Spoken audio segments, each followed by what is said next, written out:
Hi guys, it's me again, your mom, Joanne, nagbabalik. Ayan, ang tagal kong walang vlog, no? Ang tagal kong walang update kasi na-busy ako nitong mga nakaraang buwan, nakaraang araw.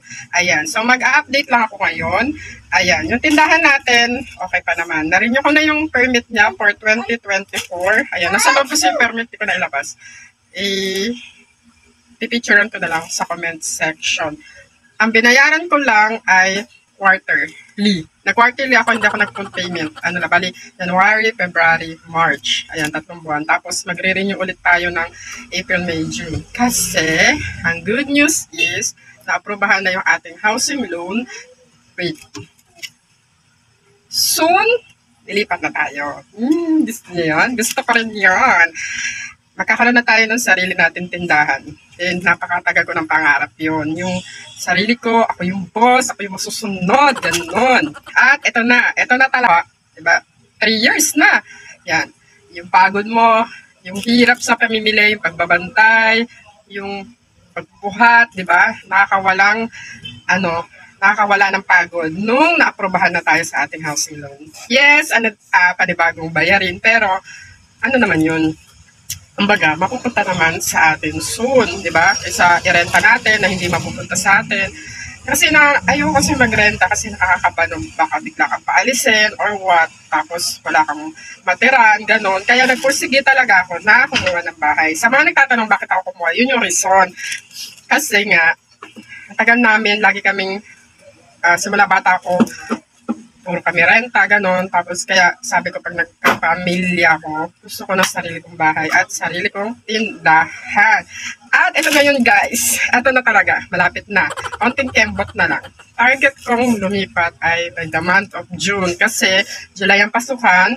Si boss kulit namin ay papasok na ng kinder.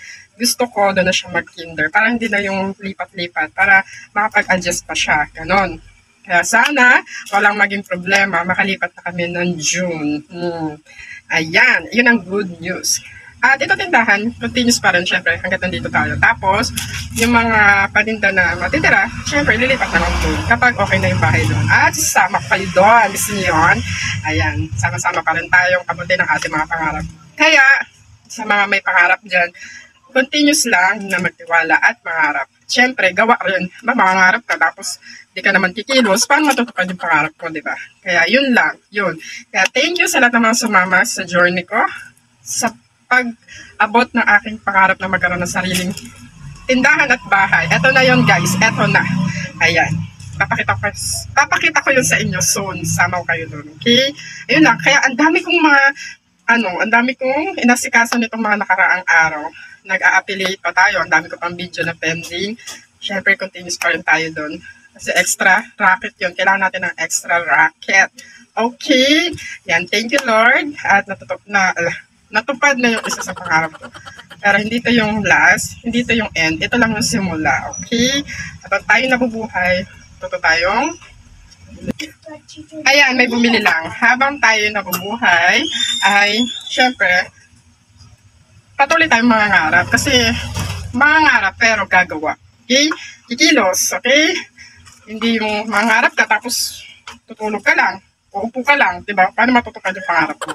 Yun. Okay, paulit-ulit ako. Wala lang, saya ko lang. Saya sa puso na, eto na. Konting tempo na lang, nandun na tayo. Mag-start tayo sa maliit. At palalakihin natin yon. Okay? Sana samahan niyo pa rin ako. Okay? Saya. Lalo, saya ko lang. Okay, hanggang dito na lang muna. Maraming pong salamat. Muli, ito ang inyong Ma'am Joanne para sa pangarap. Hindi pa rin susuko. Okay? Bye-bye!